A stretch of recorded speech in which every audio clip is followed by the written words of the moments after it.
They say becoming a parent is the greatest thing that can happen to you. And in many ways it is. The first cry, the first step, the first I love you. But no one ever talks about the other first. The first time you skip a meal without realizing it. The first time you look in the mirror and feel like a stranger.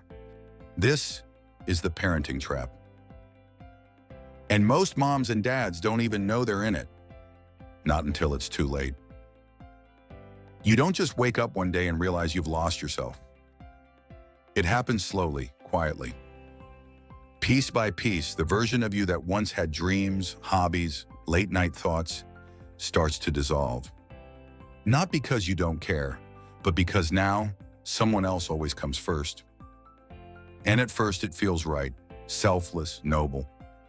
But over time, the silence inside grows louder.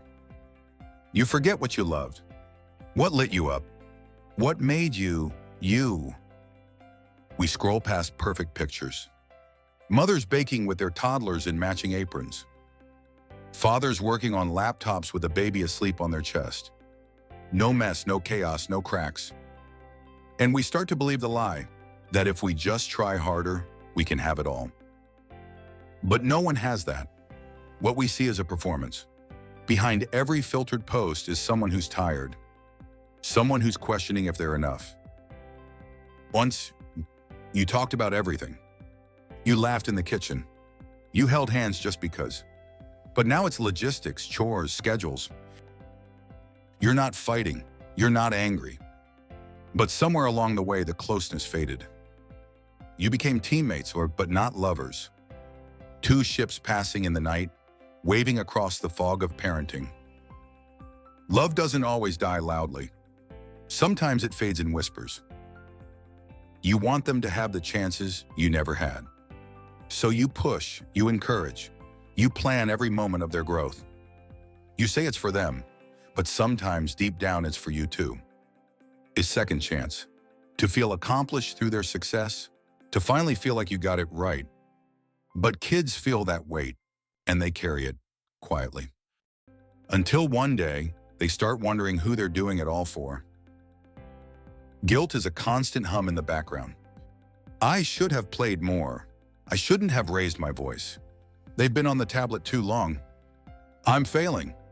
But guilt rarely makes us better. It just makes us tired, anxious, afraid. Your kids don't need a perfect parent. They need one who's present. One who can say, I'm trying. One who shows them that even grown-ups are still learning. So how do we get out? How do we escape the trap? We begin by remembering that we're not just caregivers. We're creators. We're dreamers. We're partners. We're people.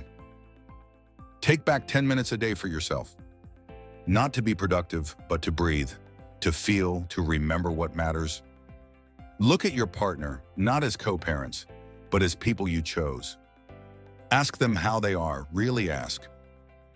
Redefine what success looks like.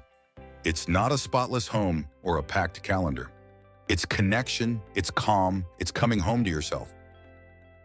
The parenting trap isn't a failure.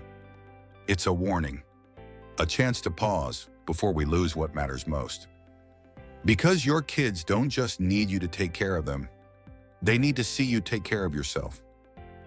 And maybe, just maybe, that's the greatest parenting lesson of all.